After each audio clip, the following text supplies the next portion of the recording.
série Il faut en parler. Aujourd'hui, nous parlons de savoir parler. C'est bien sûr votre rubrique Instant Famille avec le révérend pasteur Aimé Prudence Dido. Bonsoir, pasteur. Bonsoir, Eunice, et bonsoir à tous les téléspectateurs. On espère que vous allez bien. Oui, je rends grâce, je bénis le nom du Seigneur. D'accord, je le disais à l'instant, on parle de savoir parler. Oui, savoir parler, il faut en parler en famille. Non seulement en parler en famille, mais aider vraiment tous les acteurs de la famille à savoir parler. Le père de famille, la mère de famille, tous les enfants et tous les autres acteurs doivent apprendre à savoir parler. Et c'est déjà dans la famille qu'il faut instituer. Il faut faire respecter cela. D'accord. Quelle est l'importance du savoir parler en famille? C'est très important de savoir parler parce que si on n'apprend pas à bien savoir parler déjà en famille, on va devenir un citoyen qui ne sait pas communiquer avec les autres.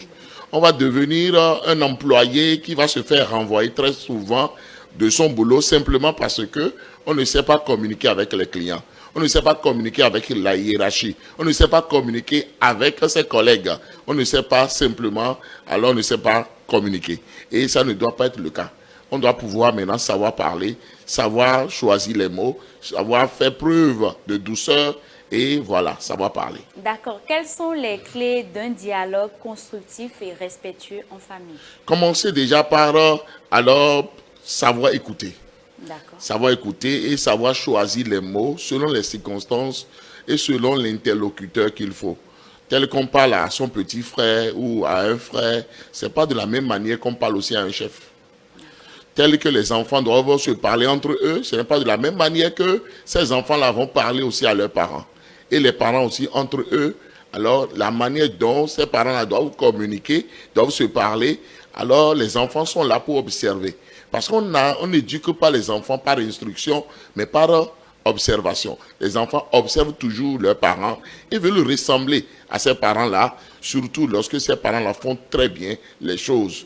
Donc, dans une famille, les parents doivent être des modèles et doivent maintenant amener leur progéniture et tous les autres acteurs de la famille à savoir bien parler. Ne pas savoir parler, quelles sont les conséquences que cela peut engendrer? Il y a tellement de conséquences néfastes au fait de ne pas savoir parler. Parce que là, on fera preuve de violence dans la parole. On fera preuve de moquerie, d'injures. Hein? On va consciemment choquer les gens parce qu'on ne sait pas parler. On ne sait pas choisir ses mots. Et à des moments donnés, il y a même des gens qui disent « Non, moi je suis comme ça. Dans ma famille, c'est comme ça que nous parlons. Non, dans tel territoire géographique, c'est comme ça qu'on parle. » Non. Ce qui est mauvais, on l'appelle mauvais. On ne va pas pouvoir dire que c'est comme ça qu'on doit parler à tel endroit ou à tel endroit. Non. Il y a trop de conséquences à cela. Et finalement, on coupe le pont avec les autres parce que les autres sont obligés de vous fuir parce que vous parlez mal. Vous êtes injurieux. Vos paroles n'apaisent pas. Vous êtes violent dans la parole et ça n'aide pas. Lorsque les gens vous fuient, alors la bénédiction va vous fuir. Le bonheur va vous fuir et vous ne serez pas accepté de la société. Alors, c'est très dangereux de ne pas savoir parler. Ne pas savoir parler est-il synonyme de manque de respect? Oui, parce que lorsque quelqu'un alors ne sait pas parler, cette personne-là peut manquer de respect de façon notoire, même à des autorités. Et là, la loi va épingler de telles personnes. Ou bien, alors, mal parler même à ses parents, et là, c'est une malédiction qui va s'en suivre. Parce que ces parents ne sont pas honorés dans la parole de leurs enfants. Et si c'est en couple, ça va amener des discordes, ça va amener des conflits non gérables, ça va amener même la séparation, le divorce et beaucoup de choses. Et c'est parce qu'on ne sait pas aussi parler qu'on maudit facilement, qu'on détruit la vie même de ses progénitures. Parce qu'il y a de ces parents-là aussi qui ne savent pas parler et qui ont tout le temps dit des paroles blessantes, qui ont laissé de mauvaises paroles alors dans l'âme, dans le cœur de leur progéniture. Il y a des statistiques qui ont prouvé que un fort pourcentage de ceux qui sont en prison aujourd'hui se sont entendus dire par un parent proche, un jour tu iras en prison. Et c'est des paroles comme ça que nous laissons. Ce n'est pas normal. Et ça s'accomplit parce que ces personnes-là se sont vraiment retrouvées en prison. Pourquoi ne pas commencer maintenant par laisser de bonnes paroles sur ses progénitures, sur ses proches? C'est très important de savoir parler. D'accord. Coach, qu'est-ce qui peut empêcher une famille, dans une famille, le fait de ne pas savoir parler? Déjà, on ne sait pas que c'est important de savoir parler. Déjà, les parents n'ont pas la vision alors de réunir autour d'une table alors leur progéniture ou bien tous les acteurs de la maison et faire un travail, un entretien, une sensibilisation sur le fait de savoir bien se parler déjà dans cette maison et maintenant échanger un peu sur tous les avantages dans la vie à savoir bien parler. Donc, si un travail ne se fait pas dans ce sens-là, c'est qu'on ne sait pas. Et l'ignorance est la mère de beaucoup de choses. Dieu même dit, mon peuple meurt faute de connaissance. Il est temps maintenant que nous puissions quitter alors l'ignorance qui nous détruit, qui ne nous aide en rien. Voilà. D'accord. Et si vous avez un conseil à l'endroit des familles sur ce thème, ce serait lequel? C'est très important alors que chaque famille commence maintenant par faire un travail alors d'éducation par rapport à la manière de parler. Hein, comment être doux dans la parole, comment écouter l'autre, comment se mettre même à la place de l'autre avant de lui répondre, comment choisir les mots, comment ne pas être injurieux, moqueur, comment ne pas donner des sobriquets alors aux autres, comment ne pas être impatient dans la parole, comment ne pas faire preuve de violence verbale. Donc tout cela c'est très important alors que les familles commencent maintenant par faire quoi? Par pouvoir mettre ça dans l'éducation et que les parents eux-mêmes soient des exemples, soient des modèles en la matière pour pouvoir impacter positivement alors leur maison et impacter la société en général. Parce que c'est vraiment de ça qu'il s'agit. D'accord. Oui. Coach, nous allons y aller en langue locale. Do wendo mi tole me mi ma kplo me ile le do mi le do ni nyon khodo a mi na egbeza en ton le gble do ma osi khode su do jire kho me we o mi la do su po no ton si o mi do na blo de lo na nyon khodo do me le no ti o e no do kho po mo no zume e no do ja tan do me e no tun kho ina do nu me kho a e no tun kho ina do nu gan iton le a e no tun kho ina do nu gbe iton le a bo kho ma nyon do e no pla me fi lele e no zo mo me le no si mo azo a et nous avons mis les tiens, betole no honu ye, betole no honu a jogman itonle, don't tell to it, et yon hodo.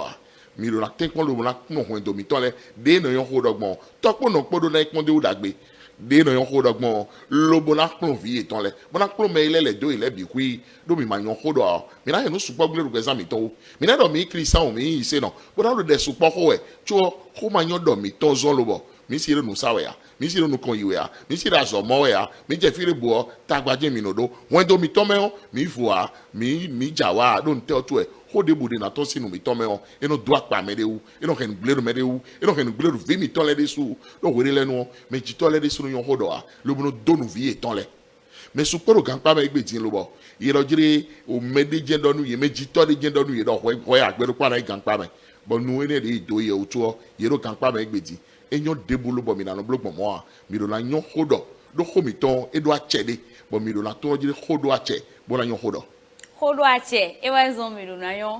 oui. Coach, vous nous offrez une formation à partir d'aujourd'hui. Bon pour les mariés. Voilà, pour les femmes mariées, une formation commence aujourd'hui, une formation gratuite, je vous en prie. Et c'est très important que toute femme mariée alors puisse me contacter pour rentrer dans cette formation. Parce que la formation a commencé et va durer 5 jours d'affilée. Et c'est une formation, waouh. J'en ai déjà fait du 1er janvier au 5 janvier 2025 avec les hommes mariés. C'est le tour maintenant des femmes mariées. En avril, ce sera le tour des jeunes. Maintenant, là, nous allons parler des déceptions amoureuses. Parce que beaucoup de jeunes aujourd'hui ne sont pas mariés, n'ont pas de conjoint ni de conjointe, simplement parce qu'on a été déçus et on a mal géré. Alors, cette déception-là, il faut maintenant en guérir et vivre nouvellement alors sa vie. D'accord. Parlez-nous de vos autres formations. Oui, j'ai 20 formations qui sont logées sur Telegram. J'ai mon premier livre du bilan annuel à la planification du nouvel an qui est aussi en audio sur Telegram. Je suis auteur de 14 livres pour le moment. Plaise au Seigneur, dans le mois de mai, je vais lancer le 15e livre. Alors, ces 14 livres-là sont traduits en 20 langues et sont aussi logés sur Amazon. Donc, vous pourrez alors commander ces livres-là. C'est de ça vraiment qu'il s'agit. Et pour vous contacter? Il suffit de taper le plus 229 01 95 15 67 40 ou le plus 229 01 97 56 63 34. C'est toujours un plaisir de vous avoir sur ce plateau. Merci. C'est votre rubrique Instant Famille et nous avons parlé du savoir parler. Retrouvez le révérend pasteur Aimé Prudence Didot sur la télé évangélique et dans l'émission Prédication pour des enseignements de qualité. Prenez note des heures de diffusion dans cette bande d'annonces. Prédication avec le révérend pasteur Aimé Prudence Didot de l'église évangélique des Assemblées de Dieu Temple Philadelphie de Agla à Clomé, la proclamation fidèle avec précision éclatée de la parole de Dieu. Détourne-toi de la mauvaise foi, détourne-toi du mensonge, du vol, de la paresse, détourne-toi de la fornication, de l'adultère, détourne-toi de tout ce qui ne glorifie pas Dieu. Parce que si nous avons un Dieu saint, nous devons être saints, nous devons marcher cette année dans la sanctification. Et c'est en ce moment seulement que Dieu, il a promis nous exaucer des cieux. Prenez alors le rendez-vous sur la télé évangélique tous les lundis à 20h30 et les mercredis à 10h30. Prédication avec le révérend pasteur Aimé Prudence Didot. La vérité de la parole qui pénètre l'esprit pour toucher le cœur.